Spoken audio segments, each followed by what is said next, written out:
¿sí? Todos venimos con un sistema de creencias, ¿sí? Cada uno de nosotros, a medida que fuimos creciendo, fuimos adaptando, ¿sí? Nuestras creencias. Yo, por ejemplo, desde el primer grado en mi país me mandaron a un colegio religioso, entonces yo me acuerdo que tenía ahí mi training en todo lo que tenía que ver con religión.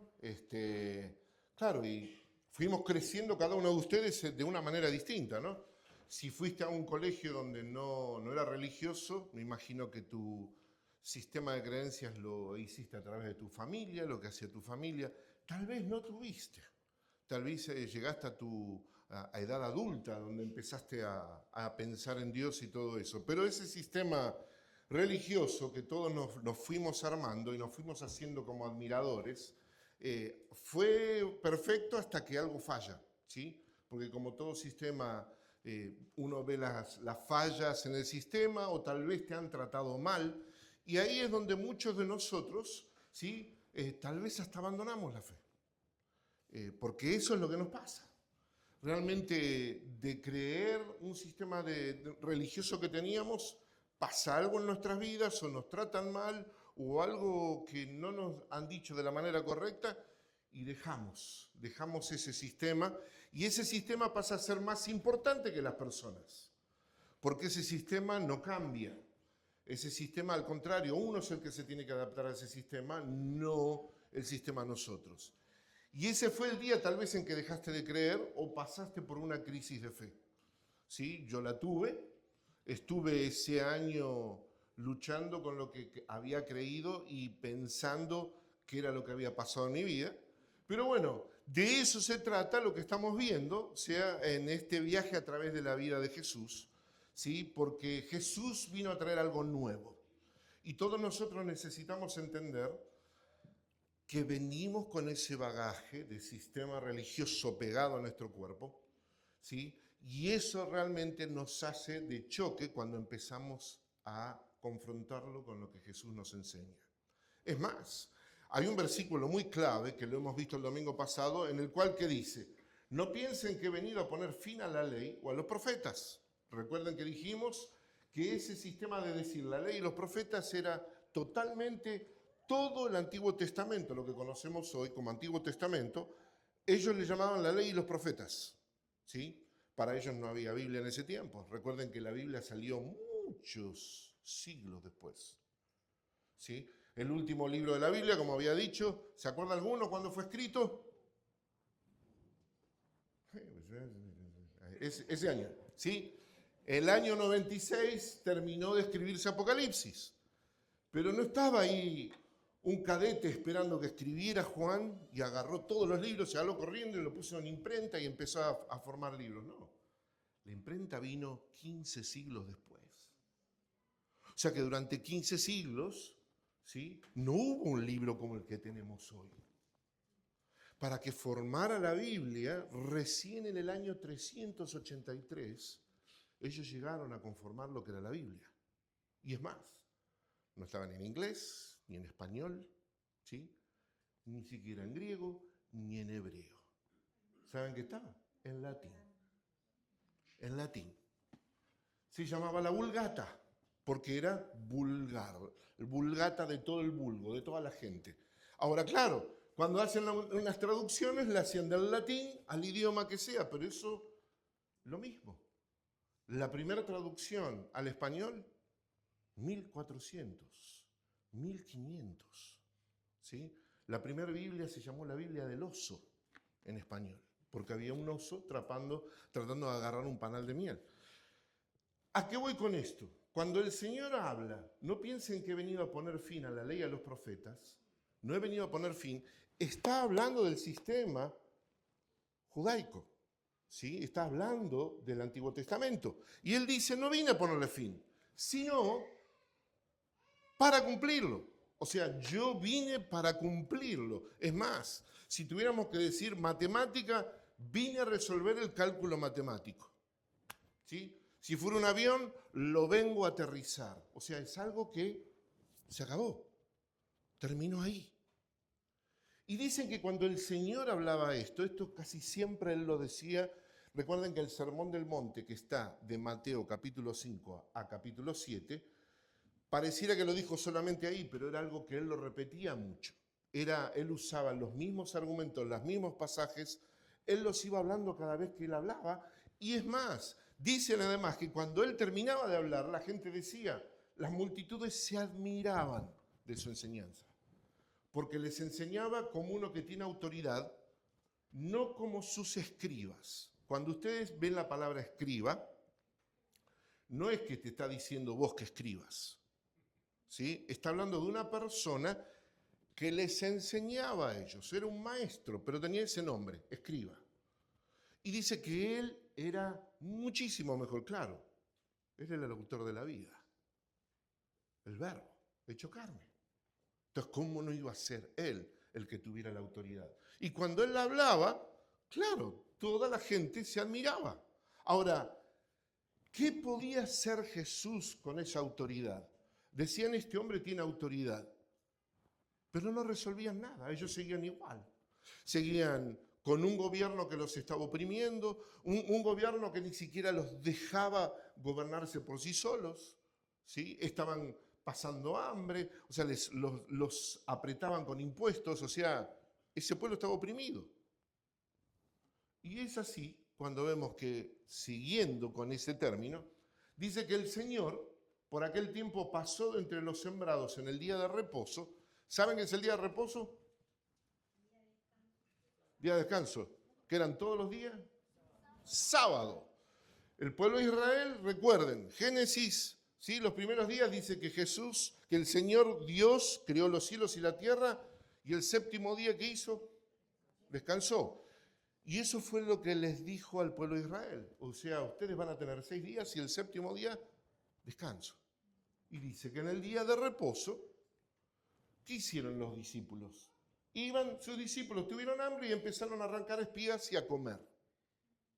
No había nada de malo. Se arrancar espigas y empezaban a comer.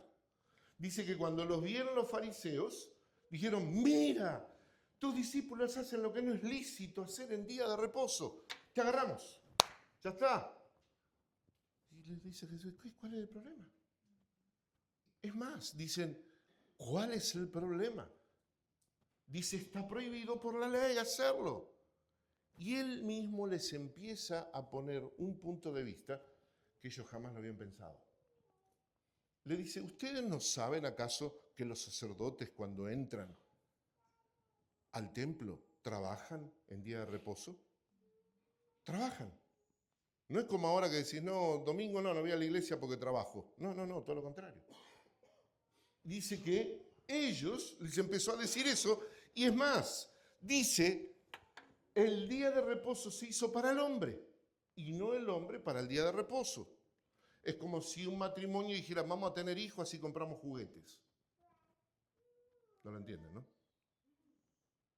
No tenés hijos para comprar juguetes. Es precisamente lo que es el día de reposo. Es un complemento. Es un día que vos lo tenés que buscar, no solamente para tener reposo, sino para dedicarle tiempo a Dios. Por eso es bueno que busques un día de reposo. Hoy por hoy vendría a ser el domingo. Estamos en este mundo, ¿sí? Y el domingo todo el mundo trabaja, pero Dios te lleva a que tenés que tener un día de reposo, pero no se hizo el día de reposo, o el hombre para el día de reposo, sino al revés. Ahora, esta es la cuestión. ¿Ustedes piensan que Dios ama más a la ley que a la gente? No, ama más a la gente que a la ley. Pero hay gente que pone la ley por sobre la gente, y esa es la esencia del legalismo, ¿sí? Gente que te va a poner, te va a pesar en lo que es la ley y te va a juzgar por lo que haces o no haces de acuerdo a la ley. El legalismo tiene la prioridad por sobre tu persona. Y cuando la gente usa la ley de Dios para deshonrar a la gente hecha a la imagen de Dios, es cuando Jesús actúa rápidamente para recordarles que están del lado equivocado. Porque Dios no es así. No es así Dios. Es más, cuando Él les habla, les dice en el mismo pasaje, pues les digo que hay algo mayor que el templo está aquí. Y ellos tenían el templo al lado. Nosotros no tenemos la idea de templo, tal vez decimos este es el templo de Dios o la casa de Dios, pero realmente la idea de templo, como tenía el pueblo de Israel, recuerden que una vez al año se sacrificaba un cordero. Si vos tenías un pecado y querías arreglar tus cuentas con Dios, tenías que ir y llevar algo. Si eras pobre y no tenías para comprar un cordero o un macho cabrío, lo que sea, tendrías que llevar palomitas. Tenías que hacer algo, llevar para que el sacerdote hiciera eso, y era ese lugar, el lugar donde Dios se manifestaba. No había otra manera. Si ves todo el Antiguo Testamento, desde Ana, cuando no podía tener a un niño, y cuando le dijo, igual terminaban en el templo. Iban todos al templo porque era el lugar donde habitaba Dios. Que Él dijera que Él era mayor que el templo, hay un problema. Porque para ellos decir no hay nada mayor que el templo. No hay nadie mayor que el templo. Es más, yo creo que lo deben haber visto, acá hay algo que está mal, ¿sí? Tal vez lo miraron con arrogancia, con locura, ignorancia, pero era una blasfemia. Para el judío de aquella época, que él dijera que era mayor que el templo, había un problema. Había un problema. Claro, la cuestión fue que si ustedes siguen la historia del templo, cuando fue construido, cuando fue destruido el primer templo, fue cuando Dios entregó, ¿sí?, a otros gobiernos, a otros imperios, y vinieron y destruyeron ese templo. Imagínense que tiempo después, Nehemías y Esdras son enviados para hacer el templo, y es más, el rey en ese tiempo le dice, no lo vas a hacer del tamaño que era antes, lo vas a hacer más pequeño. Y la gente lloraba, porque el templo era más chico. Es increíble. Ellos tenían, porque sabían que era la presencia de Dios, era la identidad del pueblo de Israel. Año 40, o sea, estamos hablando 6, 7 años después de Cristo, de que Cristo ascendió, ¿sí? El emperador Gallo Calígula arma una figura de él y se la quiero poner en el medio del templo de Israel, ¿sí? Me la llevan y la ponen adentro. A lo cual, ustedes piensan que el pueblo de Israel se quedó tranquilos. No. La gente se armó durante más de 6 años cuando empezaron a saber que esto iba a pasar. Cuando llegaron con la estatua, miles de personas, dice, que se arrodillaron delante del ejército romano, taparon sus ojos, mostraban sus gargantas, arrodillados, y dice que un historiador, Flavio Josefo, dice que dijeron esto. Así que se arrojaron sobre sus rostros, estiraron sus gargantas y dijeron que estaban listos para ser asesinados, y lo hicieron durante 40 días. Claro, la estatua estaba ahí, ¿sí? Estaba el gobernador de Siria listo con todas las legiones romanas para meterlo. Eso iba a ser una masacre total. Tanto es así que el gobernador le manda una nota a Calígula y sabía que con esa nota tal vez Calígula le iba a pedir la vida de ese gobernador. Cuando llega la nota, si no saben un poquito de historia, Calígula es asesinado por sus propios soldados. Tenían tanto miedo porque él asesinaba a todos, lo miraba uno y decía, a este mátenlo, a este mátenlo. Se levantaba mal, a este mátenlo. Me serviste mal el café. No le pusiste azúcar. Le pusiste mucha. Y dice que un día su propia guardia lo asesina. Podríamos decir que por la gracia de Dios, esa estatua no fue puesta adentro. El día que Jesús murió, el velo del templo dice que se rasgó en dos. Por eso cuando Él dice, pues les digo que algo mayor que el templo está aquí, nosotros lo pasamos por alto, no tenemos idea. No nos hacemos idea de lo que es eso. Para que tengas una idea, el templo ocupaba alrededor de 37 hectáreas. ¿Sí? 37 hectáreas sobre Israel. Esos muros tenían alrededor de 100 pies de alto. Lo que estaba adentro, ¿sí?, era donde estaba el lugar santísimo. Toda la gente, es más, el olor a la carne cocinada, a nosotros que nos gusta la carne, el asado, o sea, vendría espectacular porque el olor era eso, asado. O sea que imagínate toda la gente llevando animales para sacrificio por cada uno. Y los sacerdotes y todo ministrando. Esto era el templo. Es más, la parte más cercana, ustedes la ven, tenía un esplendor tan grande que cuando Esdras logra construir el templo pequeñito, 20 años antes de que Cristo naciera, ¿sí?, Herodes lo manda a agrandar y lo hace como está en esta maqueta, en este dibujo. Y es terrible.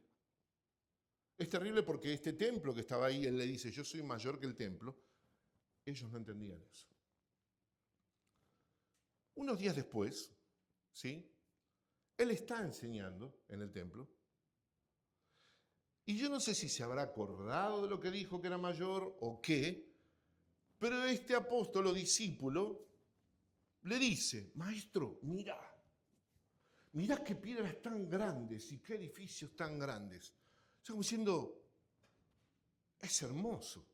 Yo no sé, pero lo que hemos estado en monumentos, donde si has estado por DC o en algún lado donde ves monumentos muy grandes, realmente te dice qué lindo cómo lo han construido. Las piedras del templo, para que te des una idea, dice que eran 11 por 8 por 40 piedras, 500 toneladas. Fue hecho con piedras gigantes. Y cuando él decía, ¿qué piedras tan grandes? Es porque realmente ellos decían, no sé cómo lo hicieron, no sé cómo movieron eso, cómo llegaron a ponerlo ahí. Por eso lo que a continuación viene, yo te diría que es algo épico, como para que se te quede. Porque, ¿viste cuando vos querés compartir con algo, me diciendo, mirá qué lindo? Y el comentario que te viene es totalmente contrario, es como que se te va todo lo lindo. Y Jesús les dice, ¿ves estos grandes edificios? No quedará piedra sobre piedra que no sea derribada. Nosotros leemos derribada como si la voltean, pero en realidad es picada. O sea, que realmente la picaban hasta que no quedaran piedritas. Eso fue hecho a prueba de terremotos, o sea, no lo cazó, ningún terremoto lo pudo tirar abajo, pero había algo que podía destruir el templo, el Imperio Romano. Y cuando Jesús dice esto, ¿ves estos grandes edificios? No quedará piedra sobre piedra que no sea derribada. Ustedes tienen Mateo 24 y 25, donde realmente dice, y las embarazadas huyan. Y si estás en la azotea, donde estés, huí, porque cuando venga ese día, va a ser un desastre. Va a ser totalmente un desastre y es necesario que ustedes vean qué hacen ese día.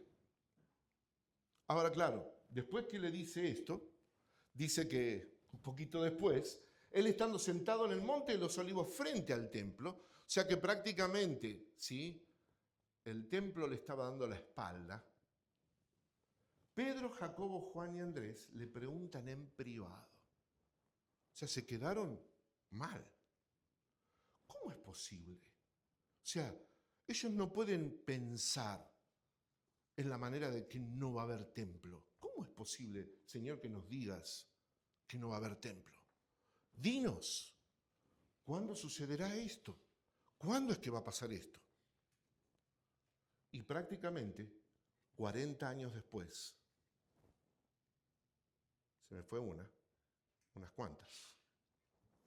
40 años después sucedió.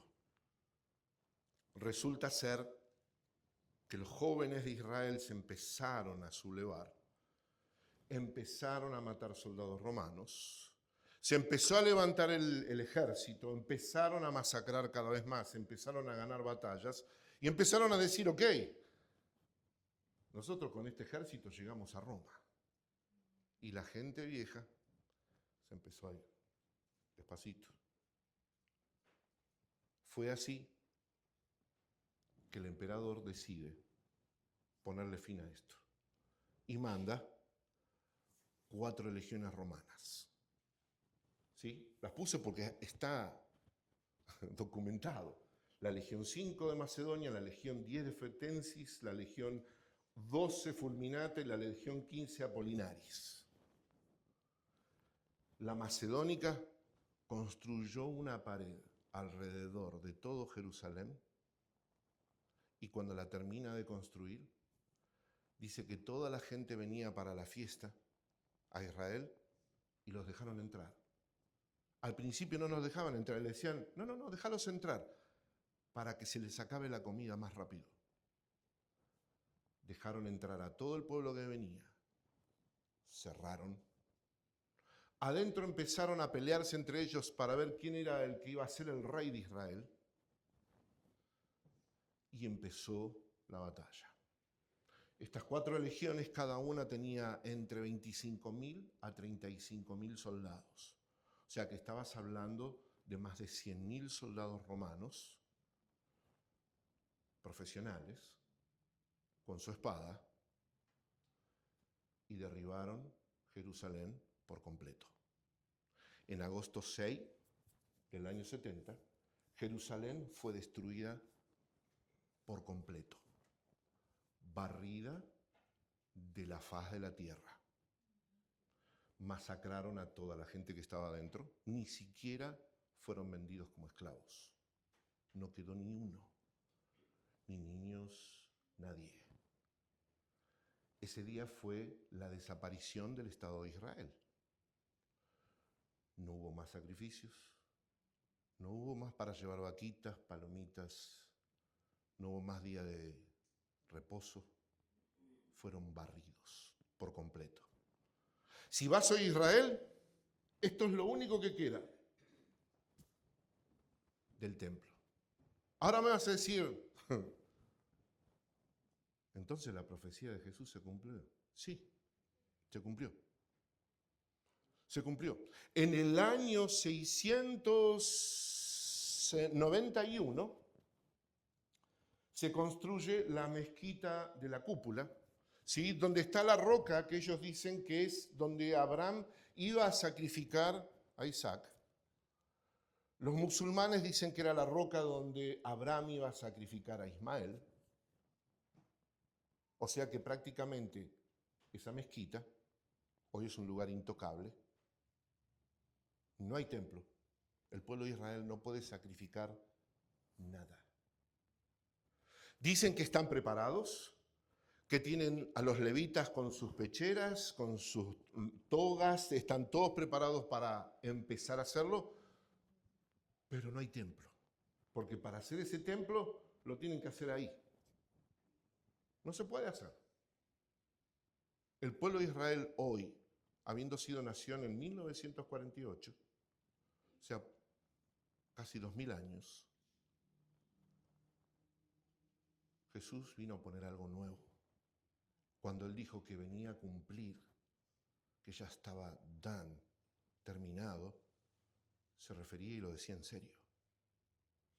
Ahora, ¿ves estos grandes edificios? No quedará piedra sobre piedra que no sea derribada. Pasó algo, y yo quiero que ustedes piensen. Si el apóstol Juan terminó su libro en el año 96, y ya estaban escritos la mayoría de los evangelios, las cartas de Pablo, ya estaba todo escrito, no hay ninguna referencia de que esto haya sucedido. ¿sí? Cuando los apóstoles le dan lugar a las nuevas iglesias, a los nuevos discípulos, hay registros de esos, ¿sí? Por ejemplo, murieron y asumieron los que hoy llamamos padres de la iglesia primitiva, Clemente de Roma, Ignacio de Antioquía, Policarpo de Esmirna, ¿sí? Justino, Irineo. Hay muchísimos padres de la iglesia del año 100 al año 200 y del año 200 al 300, en plena persecución de la iglesia. No es que era libre esto que estamos haciendo ahora, estaban siendo perseguidos. Ellos prácticamente podrían haber agregado, como vemos en muchos versículos de la Biblia, y sucedió tal cual como Jesús lo predijo, pero no está escrito. Y eso debiera a nosotros maravillarnos más en esta noche. Porque cuando se hizo el Evangelio de Marcos, cuando fue escrito, el templo todavía estaba de pie. Cuando se escribió Lucas, cuando se escribió Mateo, el templo estaba de pie, estaba en pleno funcionamiento. Ninguno de los libros habla de lo que sucede, es más, Hechos termina antes. Pareciera ser que toda la mayoría de los libros fueron escritos antes del año 70, excepto Apocalipsis. Sucedió tal cual Jesús lo predijo. Una profecía que en 40 años se cumplió al pie de la letra. Imagínate, ¿dónde estaban los fariseos? Los escribas. Los barrieron del planeta, no quedó ni uno. No quedó ni uno. Tuvieron que huir para todos lados. Los judíos fueron perseguidos por todos lados. Es más, cuando llegaron a España, dicen algunos que Colón, siendo judío, que algunos ponían hasta el símbolo de la estrellita de David o algo medio oculto como para que no... Pero si sabían, tenían que renunciar a su fe o eran muertos. Ves que estos grandes edificios no quedará piedra sobre piedra que no sea derribada. Lo que tenemos que entender en esta noche es que pareciera ser que les dijo lo que iba a suceder porque ellos estaban maravillados con el templo y no lograron ver ese día. Ninguno de ellos vio. Ni Santiago, ni Marcos, ni Mateo, ninguno de ellos vio esa destrucción. Por supuesto, habían visto a Jesús resucitado. Y como les dije, los días de sacrificio de animales se acabó por completo. Hoy no hay templos ni a Júpiter, ni a Marte, ni a Venus, ni a Afrodita, ni el templo de Israel. No hay más templos. Porque Él vino a traer algo nuevo, distinto, universal y móvil. Diríamos hoy portable. 20 años después de esta predicción, el apóstol Pablo dice algo que va a revolucionar todo. Aún los mismos cristianos, los que eran judíos, los que conocían el templo y todavía estaba en funcionamiento, este concepto era muy extraño. Para nosotros por ahí puede ser normal. Y él hablando de la fornicación, ¿sí? Fornicación es sexo antes del matrimonio. Dice, huyan de la fornicación. No le dice hacerle frente. ¿Sí? Dice, huí de la fornicación. Todos los demás pecados que un hombre comete están fuera del cuerpo, pero el fornicario peca contra su propio cuerpo. A lo cual, después agrega este versículo, ¿sí? Y dice, o no saben. Y cuando habla o no saben, les está diciendo a los que somos cristianos, ¿sí?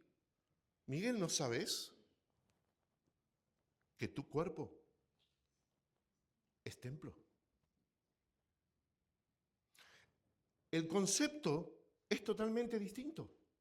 Ya no es el templo de piedras de toneladas de peso. Está hablando de que ahora nosotros somos templo. Y sigue diciendo, del Espíritu Santo que está en ustedes, el cual tienen de Dios y que ustedes no se pertenecen a sí mismos. Dios te compró con la sangre de Cristo si le has dado tu vida a Cristo. Si no, no te compró. Y dice que el Espíritu Santo está habitando en vos y tu cuerpo es templo. O sea, ya no está en el templo el Espíritu Santo. Ya no estaba en ese tiempo. Ya quedó obsoleto. Imagínate, iban, sacrificaban animales y ya no tenía sentido. Porque ya Dios había desechado ese sistema. La santidad se desplazó. Ya no hay objetos santos, ya no hay lugares santos. Hay personas santas. Y una vez más, el versículo dice, pues les dijo que algo mayor que el templo estaba aquí. Jesús, mientras estuvo en la tierra, era mayor que el templo. Hoy, si eres un hijo de Dios, si le has dado tu vida a Él, el Espíritu Santo, dice la Biblia, te ha sellado y habita en tu vida. Por eso, el sígueme te está hablando de que realmente Él quiere tomar el control de tu vida. Él quiere dirigir tu vida. Y si estás entre problemas, del que quieras, es porque precisamente no estás siguiéndole. Tal vez estás jugando con Dios. Tal vez estás manteniendo una fachada. No juegues. Porque hoy tenés la oportunidad de realmente darle tu vida a Él y que Él habite en tu vida y te guíe. Por eso ahora vamos a orar y nos pondríamos de pie. Ahí donde estás, me gustaría que puedas inclinar tu rostro, cerrar tus ojos. Y te quiero hacer esta pregunta en esta noche. Primero, antes que nada, ¿estás seguro de que sos salvo? Porque si no estás seguro, necesito que entiendas que necesitas de Él. Dale tu vida a Él. Yo te voy a guiar en un momento a una oración en la cual que si nunca le has dicho que Él te salve en esta noche, que le digas, Señor, soy pecador, pecadora, sálvame en esta noche. Necesito que vengas a mi vida y me salves.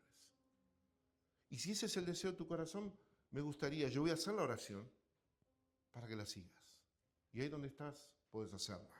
Puedes decir así, Padre Celestial, en esta noche me doy cuenta de que soy pecador o pecadora. Señor, estoy cansado de llevar una doble vida. Señor, vos conocés mi vida. Salvame en esta noche, Señor. Sé que viniste a la cruz a morir por mí. Haceme una persona nueva. En nombre de tu Hijo Jesús. Amén. Y ahí donde estás, así con tu rostro inclinado. Si así le has dicho al Señor, me gustaría que levantes la mano donde estás. ¿Hay alguien aquí que le haya dicho así al Señor? Amén. Gloria a Dios. ¿Alguien más? ¿Alguien más? Y si eres un hijo de Dios, no juegues con Dios a tener una doble vida. Él te toma en serio, que envió a su Hijo. Padre Celestial, gracias en esta noche. Gracias, Señor, porque has enviado a tu Santo Espíritu, Señor, para convencernos de pecado. Y, Señor, como hijos tuyos, pedirte, Señor, que nos controle, que nos guíe, que te podamos dar la gloria cada día, Señor. Gracias en esta noche porque tu palabra es clara.